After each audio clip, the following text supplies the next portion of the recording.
प्रभु आज गंगा मैया के तट पर आए और जैसे भगवान गंगा मैया के तट पर आए तो कहे यहाँ पर भगवान के एक भक्त हैं जो भगवान के चरणों की प्रतीक्षा कर रहे हैं, प्रभु की प्रतीक्षा कर रहे थे। और पहले ही कौन भक्त हैं? कहे केवट जी, जो प्रभु के इंतजार में हैं। और पहले ही उन्होंने निषाद राज से ये बात कर लिया था कि सुनो प्रभु, जब हमारे राम जी इस घाट पर आएंगे ना, तब मेरे अलावा कोई और यहाँ पर नाम लेकर के नहीं होना चाहिए। निषाद राज जी ने सोचा कि भक्त आदमी है, कहा ठीक है कोई नहीं रहेगा यहाँ पे। लेकिन निषाद राज जी क्या जाने कि केवट जी बड़े अटपटे भक्त हैं, इनकी तो कुछ अलग ही प्लानिंग है। आज जैसे भगवान नदी गंगा मैया के तट पर आए और देखते हैं कि केवट भैया नाम लेकर के खड़े हैं, प्रभु ने आवाज लगाया बड़े विनम्रता के साथ। भगवान केवट से कहे कि केवट भैया आप नाम लेकर के आओ। कहे भगवान ने केवट से नाम मांगा कि आप लेकर के आओ, और उन्होंने मना कर दिया कि प्रभु मैं नहीं आने वाला। मांगी ना बिन केवट आना, कहीं तुम्हारे मरम में जाना। आना कहीं तुम्हारे मरम में जाना। मांगी नावन केवट आना, कहीं तुम्हारे मरम में जाना। मांगी नावन केवट आना, कहीं तुम्हारे मरम में जाना। जो प्रभु पार अवश गाछहु, मोहि पद पद्म पखारन कहूँ। जो प्रभु पार अवश गाछहु, मोहि पद पद्म पखारन कहूँ।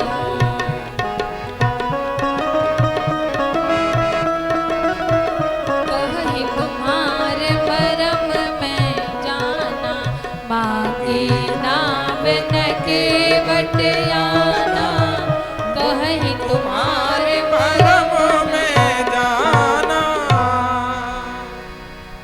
कहे कि आज भगवान राम जी कहे केवट भैया नाम लेकर के आओ, और केवट ने सीधे मना कर दिया। क्या? कि प्रभु मैं नहीं लेकर के आऊंगा। क्यों? क्योंकि मैं आपके सारे मर्म को जानता हूं। आप विचार करिएगा कि भगवान हमसे कोई चीज कोई वस्तु मांगे, और क्या हमारे अंदर वो क्षमता है कि हम भगवान को मना कर दें कि प्रभु नहीं देंगे। लेकिन आज दुनिया को देने वाले प्रभु, दुनिया को जो प्रदान करते हैं देते हैं, आज वो प्रभु कहे केवट भैया के सामने आकर के कहते हैं कि केवट भैया नाम लेकर के आओ। और भगवान ने बड़ी विनम्रता के साथ कहा, बड़े प्रेम से कहा। केवट ने जब देखा, कहा ये इतने आराम से प्रेम से बोल रहे हैं, ये भगवान ही हो सकते हैं, उनके अलावा कोई और नहीं हो सकता। और अब तो केवट प्रभु को मना कर दिया। क्यों? क्योंकि प्रभु मैं आपके सारे मर्म को जानता हूं। अब देखिए लक्ष्मण जी साथ में थे, सुने, कहे जिस मर्म को मैं नहीं जान पाया उसकी चर्चा ये केवट जी कर रहे हैं कि प्रभु मैं मर्म को जानता हूं, मैं दिन रात भैया के साथ में रहता हूं, मैं इनके मर्म को नहीं जान पाया। और ये कहते हैं कि प्रभु मैं आपके मर्म को जानता हूं। कहे केवट ने साफ साफ नैया लाने से इनकार कर दिया कि प्रभु मैं नहीं आ सकता, लेकिन हाँ अगर आपको पार जाना है ना मेरी नैया में बैठ करके, जो प्रभु पार अवश्य गा चाहूं, तो प्रभु एक काम करो, क्या मुझे ये आदेश दो कि मैं आपके चरणों को धो लूं, अच्छे से पखार लूं, और उसके बाद मैं आपको अपनी नैया पे चढ़ा करके उस पार ले जाऊंगा। बिना चरण को धोए, बिना चरण को पखारे मैं आपको उस पार नहीं ले जा सकता। कहे केवट भैया बोल रहे हैं, राम जी मौन हो गए। केवट ने कहा अरे ये मौन क्यों हो गए, अभी तो ये आए थे तो बोल रहे थे अभी तक, अब ये चुप क्यों हो गए। अब फिर कहे केवट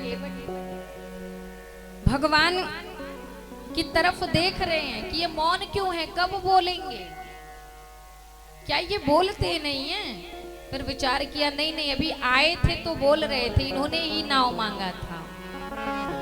और अब प्रभु केवट भैया से लक्ष्मण जी ने कहा कि अरे छोटे सरकार आप ही कह दीजिए ना कि चरण धोने की आदेश कर दें और फिर मैं पार उतार दूं, नहीं तो मैं पार नहीं ले जाऊंगा क्योंकि मैं मर्म को जानता हूं। लक्ष्मण भैया ने कहा अरे सुनो तो पहले, किस मर्म की बात कर रहे हो तुम, क्या जानते हो जरा बताओ तो। जिस भगवान के मर्म को बड़े बड़े देवता लोग, बड़े बड़े ऋषि लोग नहीं जान पाए, आज तुम मर्म की बात करते हो। केवट ने कहा प्रभु आप एक बात बताओ, मैंने सुना था कि आपके भैया ने जनकपुर की यात्रा में किसी पत्थर को चरण स्पर्श कराया था तो वो सीधा नारी बन गई थी। लक्ष्मण जी ने कहा हाँ हुआ था, मैं भी साथ में था। जैसे ही भैया ने चरण छुआया वो सुंदर स्त्री बनी और आकाश में चली गई। तो फिर केवट ने कहा प्रभु अगर पत्थर स्त्री बन सकती है तो मेरी नैया भी कुछ ना कुछ बन ही जाएगी इनके स्पर्श करने से। और ये जो मेरी नाव है ना ये बड़ी कमजोर है, इतने दिनों से पानी में रह रह के सड़ के ये बड़ा दुर्बल हो गई। और हे प्रभु अगर मैं आपको अपनी नैया में बैठा करके पार लगाता हूं और कहीं मेरी नैया भी स्त्री बन गई तो फिर मेरे जीविका के साधन का क्या होगा, मेरे परिवार का भरण पोषण किस प्रकार से होगा, मेरे बच्चे तो भूखे मर जाएंगे। क्यों? क्योंकि प्रभु मैं जाति का केवट हूं, मैं अपने बच्चों को वेद नहीं पढ़ाऊंगा। यही नैया मेरे दादा पिताजी ने चलाया, अब मैं चला रहा हूं और आने वाले समय में मेरे बच्चे भी चलाएंगे, उसी से उनका जीविका चलेगा। तो अपने जीविका की सवाल है प्रभु, मैं ऐसे आपको पार नहीं ले जा सकता। प्रभु मैं केवट की जाती हूँ, मेरे बच्चे बहुत ज्यादा पढ़े लिखे नहीं हैं कि मैं उनको चल के वेद पढ़ाऊंगा, और जाति से मैं केवट हूँ, इसलिए सरकार कृपा करिए, मैं ऐसे आपको नहीं ले जा सकता। जब केवट भैया गौतम नारी अहिल्या का उदाहरण दिए तो लक्ष्मण जी ने कहा कि अरे केवट जी आप अहिल्या जी का उदाहरण दे रहे हो बार बार कि भैया ने पत्थर को स्पर्श किया, वो नारी बनी, आकाश में उड़ गई। तो ये बताओ अगर आपको भी बिना परिश्रम के एक नारी मिल जाएगी तो क्या खराब है, और ज्यादा अच्छा हो जाएगा, सुख सुविधा घर में आराम हो जाएगा ना। कहा नहीं सरकार, ये हमारे वहां नहीं चलता है, ये तो आप ही के वहां चलता होगा। जैसे आपके पिताजी ने 3-3 नारियों को रखा था, हमारे वहां तो एक को ही संभालना मुश्किल है, एक को ही नहीं झेल पाते। फिर दूसरी आ जाएगी तो फिर क्या होगा? एक तो जीविका का साधन भी चला जाएगा और दूसरा खाने वाला घर में एक और बढ़ जाएगा। और प्रभु आपको पता है, जो मेरी घर वाली है ना, वो ये नहीं मानेगी कि ये कोई जादू टोने मंत्र से ये नैया स्त्री बन गई। वो ये समझेगी नहीं कि ये सब जादू का प्रभाव है। वो तो यही कहेगी, अरे तूने नैया बेच करके दूसरा ब्याह रचा लिया, दूसरी स्त्री लेकर के आया। लक्ष्मण जी ने कहा, अरे तो समझा देना ना अपने घर वाली को। कहे केवट ने कहा, सरकार मैं नहीं समझा सकता। कहे क्यों? इतने घंटे से भगवान को समझा रहे हो और घरवाली को नहीं समझा सकते। केवट ने कहा, प्रभु यही तो अपने अनुभव की बात है। भगवान को समझाना सरल है, लेकिन घरवाली को समझाना बड़ा मुश्किल है, बड़ा कठिन है, क्योंकि वो जल्दी विश्वास नहीं करती, मानती नहीं है अगर अपने जिद पे आ गई तो। केवट जी ने भी कहा कि सरकार एक काम करो, आप पार जाना चाहते हो तो मुझे आज्ञा दो, मैं आपके चरणों को धो लूं। सरकार इसमें आपका कोई दोष नहीं है, ये तो आपके चरणों की रज का प्रभाव है, आपके चरण का प्रभाव है। इसलिए मैं आपके चरण को एक बार अच्छे से मैं धो लूं और फिर मैं आपको अपनी नैया में बिठा के आपको पार लगा दूंगा। जल्दी से आप बस आदेश कर दो। केवट ने कहा, प्रभु आप विलंब क्यों कर रहे हो? अरे हम दोनों का काम एक ही है। आप दुनिया को पार लगाते हो और मैं भी यहाँ जो आता है उसको पार करता हूँ, तो आप जल्दी फैसला लो ना सरकार, विलंब क्यों कर रहे हो? प्रभु कुछ नहीं बोले। कहे जब से भगवान आए केवट की घाट पे, तो प्रभु ने केवल एक शब्द कहा कि भैया केवट नाव लाओ, और प्रभु चुप हैं। उसके बाद से तब से केवट जी ही बोले जा रहे हैं, जो भी बोल रहे हैं, भगवान राम नहीं बोले। अब केवट ने कहा, प्रभु मैं जान रहा हूं क्या कि आपको पार ही नहीं जाना है, आप पार ही नहीं जाना चाहते, इसीलिए तो आप नहीं आदेश कर रहे हो। लक्ष्मण जी ने कहा, एक बात बताओ, अगर पार नहीं जाना होता तो इतने देर से तुम्हारा भाषण क्यों सुनते हैं हम? कहा नहीं, मैं जानता हूं कि आप पार नहीं जाना चाहते हो, हमको तो लगता है कि आप किसी बाबा जी को वचन दे करके आए हो। लक्ष्मण जी से कहा केवट ने कि प्रभु जो पत्थर से जो नारी बनी थी वो कहाँ गई थी? लक्ष्मण जी ने कहा, भैया ने गौतम ऋषि को सौंप दिया था। कहा बस प्रभु, अब मुझे यही लगता है कि ये किसी बाबा जी को वचन दे करके आए हैं कि आप यहीं पर बैठो और मैं आपके लिए एक सुंदर सी स्त्री लेकर के आता हूँ, और मेरी नैया पे बैठ के उसको स्त्री बना के ले जाके ये बाबा जी को देंगे, इसीलिए ये चरण धोने की आज्ञा नहीं कर रहे हैं। मैं सब समझ गया, लेकिन प्रभु मैं मर जाऊंगा, लेकिन मैं बिना चरण धोए आपको अपनी नैया पे बिठा के पार नहीं ले जाने वाला। मैं आपका चरण जब धो लूंगा तभी आपको उस पार ले जाऊंगा। कहे जब आज केवट भैया एक ही शब्द को बोल रहे हैं बार बार, और फिर केवट ने कहा, सरकार सुनो,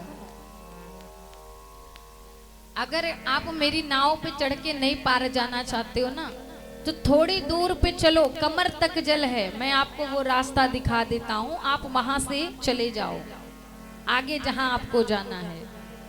लक्ष्मण जी ने कहा, एक काम करो, चल तुरंत चलो और चल के रास्ता दिखाओ। अब केवट ने कहा, सुनो सरकार, मैं इतना मूर्ख थोड़ो हूँ, पागल थोड़ो हूँ कि सुबह सुबह बोहनी के टाइम आपको ले चलूं, शॉर्टकट वाला रास्ता दिखा दूं, और फिर जितने हमारे ग्राहक आए सब मेरी नैया को छोड़ करके उसी शॉर्टकट वाले रास्ते से चले जाएं। तो मैं इतना मूर्ख थोड़ा हूं। अगर जाना है तो शाम तक इंतजार करो, मैं शाम को लेकर के चलूंगा जब रात्रि होगा। अब लक्ष्मण जी ने कहा नहीं, हमें जाना तो इसी समय है, शाम तक मैं इंतजार नहीं कर सकता। कहे फिर अब केवट भैया आकर के भगवान राम को ध्यान से देखने लगे। जब राम जी को ध्यान से केवट भैया देखने लगे चारों तरफ, लक्ष्मण जी ने कहा ये क्या कर रहे हो, क्यों देख रहे हो? केवट ने कहा सरकार मैं यही देख रहा हूं कि आपके भैया जी कोई पोटली वगैरह लेकर के आए हैं कि नहीं आए हैं। और जब देख लिया तो कहा मैं जान गया कि ये कोई कुछ लेके नहीं आए हैं, ये तो ठंडन गोपाल हैं। और अब मैं समझा कि क्यों नहीं ये पार नैया में बैठने के लिए कह रहे हैं। क्यों? क्योंकि इनको लगता है कि अगर मैं इनको नाव में बैठा के उस पार ले जाऊंगा तो मैं इनसे उतराई मांगूंगा। लेकिन केवट भैया ने कहा प्रभु पद कमल धोई चढ़ाई नाव न नाथ उतराई चहो। हे सरकार मैं आपके चरण को धो करके आपको नाव पे बिठा के ले चलूंगा, मैं आपसे उतराई नहीं मांगूंगा, मैं आपसे कुछ मांगूंगा नहीं। उस पे भी जब राम जी कुछ नहीं बोले तब केवट भैया ने कहा अगर आपको विश्वास नहीं हो रहा है कि मैं सत्य कह रहा हूं तो मोहि राम राउर आन दशरथ शपथ सब साची कहो कि हे प्रभु मैं आपके पिता दशरथ जी की सौगंध खा करके कहता हूं कि मैं आपसे उतराई नहीं लूंगा। अब जैसे ही केवट ने पिताजी का सौगंध खाया, लक्ष्मण भैया ने बाण तान लिया, प्रभु मैं इसको मार दूंगा। अरे ये मेरे पिताजी की सौगंध खा रहा है। अब सोचिए हम कसम खाएंगे तो अपने घर वाले का खाएंगे कि पड़ोसी के घर वालों का खाएंगे। लेकिन केवट ने कहा न मेरे पिताजी नहीं, आपके पिता जो दशरथ जी हैं मैं उनकी सौगंध खा के कहता हूं कि मैं उतराई नहीं लूंगा। और जब केवट भैया इस प्रकार से कहे कि मैं सौगंध खाता हूं, तुरंत लक्ष्मण जी ने बाण तान लिया कि अब तो मैं इसे मार दूंगा। केवट ने कहा ठीक है सरकार मार दो आप मुझे, बड़ा आनंद आएगा जब आप मुझे मारोगे। लक्ष्मण जी ने कहा मैं समझ नहीं पा रहा हूं कि तुमको किस किस चीज में आनंद आता है। अभी तक कह रहे थे कि जब नाव में बिठा के ले जाओगे तब आनंद आएगा, अब कह रहे हो कि मर जाएंगे तो आनंद आएगा। लक्ष्मण केवट ने कहा हाँ सरकार, देखिए जब कोई किसी को मारता है और अगर अधिकारियों द्वारा जांच पड़ताल होती है तो तीन बातें प्रमुख रूप से देखी जाती हैं। पहला, वो किसके द्वारा मारा गया, और दूसरा अपराध क्या था, किस कारण मारा गया, और तीसरा किस स्थान पर मारा गया। ये तीन चीजें मुख्य होती हैं। और प्रभु मेरा क्या सौभाग्य कि लोग जब मरते हैं तो कहते हैं ले आओ इनके मुंह में 2 बूंद गंगा जल डाल दो, इनको थोड़ा गंगा जल पिलाओ। और प्रभु मेरा तो सौभाग्य देखिए मैं गंगा के तट पर हूं, इतना पवित्र स्थान। और तो लोग मरते वक्त राम नाम अपने मुख से लेते हैं और मेरे समक्ष साक्षात भगवान खड़े हैं, कितना सुंदर। इससे भी सुंदर कोई सौभाग्य हो सकता है क्या? मारने वाला कौन है? तो राम जी के जो छोटे भैया हैं वो मार रहे हैं। अपराध क्या है? तो मैं प्रभु का चरण धोने के लिए कहता हूं जिसके कारण मैं मारा जा रहा हूं। कहे कि आज इस प्रकार से केवट कह रहा है कि प्रभु मार दो मुझे, कोई दुख नहीं है, मेरे लिए तो बड़े आनंद की बात है। इतना सुंदर मृत्यु मुझे कहाँ प्राप्त होगी, इतना सुंदर सौभाग्य मेरे जीवन का। लेकिन प्रभु अगर आप पार जाना चाहते हैं तो आप मुझे आज्ञा दीजिए, जब तक आप आदेश नहीं करोगे ना तब तक मैं आपको पार नहीं ले जाऊंगा बिना आपके चरण को धोए। अब बार बार जब केवट कहता है, कहे अब राम जी को अपने मुख से बोलना ही पड़ा कि केवट भैया जाओ जल ले आओ और मेरे चरण पखार लो और मुझे नैया में बिठा के उस पार लगा दो। अभी तक जो केवट खड़ा था कि प्रभु कहो तो मैं जाऊं जल्दी से जल ले आऊं चरण धो, कहे अब वो केवट बैठ गया आराम से। लक्ष्मण भैया ने कहा ये कौन सी बात हुई, अब तक खड़े थे और जैसे कहा जाओ जल ले आओ चरण धो तो अब तुम बैठ गए। केवट ने कहा सरकार अगर ये धोने के लिए कहते तो मैं तुरंत जाता जल ला करके धो देता, लेकिन इन्होंने तो पखारने के लिए कहा है कि जाओ जल ले आओ और ला करके मेरे चरण को पखार लो। तो हे प्रभु पखारने का काम तो अकेले नहीं होता ना, स्त्री के साथ करना पड़ेगा गठबंधन जोड़ के, ऐसे कैसे मैं पखार लूं। लक्ष्मण जी सिर पे हाथ धर लिए, भैया ऐसा शब्द क्यों आपने बोल दिया, क्यों कहा आपने, इतना भारी भरकम शब्द बोलने की क्या आवश्यकता थी।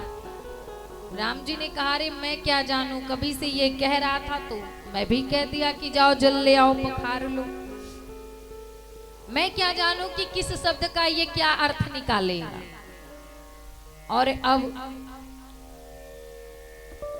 कहे केवट लक्ष्मण भैया मना करते हैं कि तुम्हें यहाँ से कहीं नहीं जाना है, अब सीधा तुम चरण धो और हमें नैया में बिठाओ पार लगाओ, विलंब हो रहा है। लेकिन कहे केवट कहा नहीं सरकार ऐसे थोड़ो, मैं अकेले आनंद थोड़ो ले सकता हूँ। केवट गया अपने घर, कठौता लेकर के आया, अपनी पत्नी अपने परिवार सबको बोला कि चलो आज घाट पे भगवान आए हैं, सबको साथ लेकर के आया। और आज बड़े भाव से केवट जल ला करके भगवान के चरण को प्रेम से पखारता है, आनंद से। आज जो अनुराग जो प्रेम आज केवट को प्राप्त हो रहा है। कहे इतना छोटा कठौता लाया था ना कि उसमें राम जी के एक ही चरण रखे गए थे, भगवान एक चरण पे खड़े थे और केवट प्रभु के चरणों को पखार रहा था।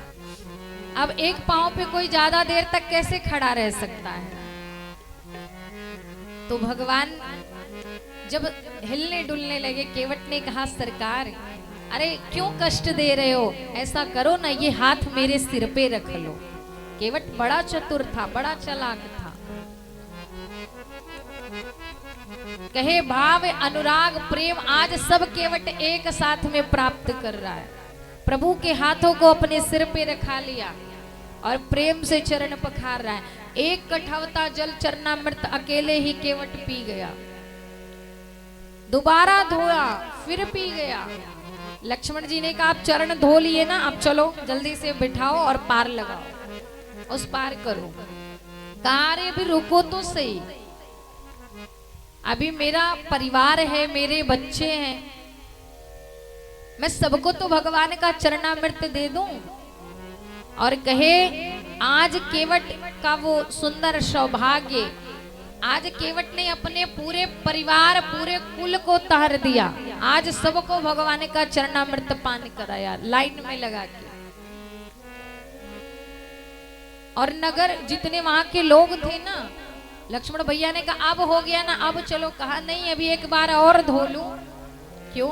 क्योंकि अगर आप यहाँ से चले जाओगे ना तो यहाँ के लोग मुझे जीने नहीं देंगे। अगर ये जानेंगे भगवान आए थे और मैंने सूचना नहीं दिया, मैंने चरणामृत नहीं दिया। कहे अब केवट ने दोबारा धो के सबको चरणामृत पान कराया और आज केवट बड़ा आनंदित हो गया, बड़े प्रेम में कि क्या सुंदर सौभाग्य आज मुझे मेरे जीवन में प्राप्त हुआ। वाह सरकार, जिस चरण के लिए आज गंगा मैया भी प्रसन्न हो गई, केवट जी को धन्यवाद करने लगी कि केवट एक भगीरथ ने हमको प्रभु से दूर कर दिया और आज आपने पुनः प्रभु से मेरा मिलन करवा दिया। कहे अब केवट प्रेम से प्रभु को अपनी नौका में बिठाता है और बड़े प्रेम भाव के साथ अपनी नैया को लेकर के भगवान राम लक्ष्मण मैया जानकी को बिठा करके प्रेम भाव से लेकर के जाता है। बोलिए रामचंद्र भगवान।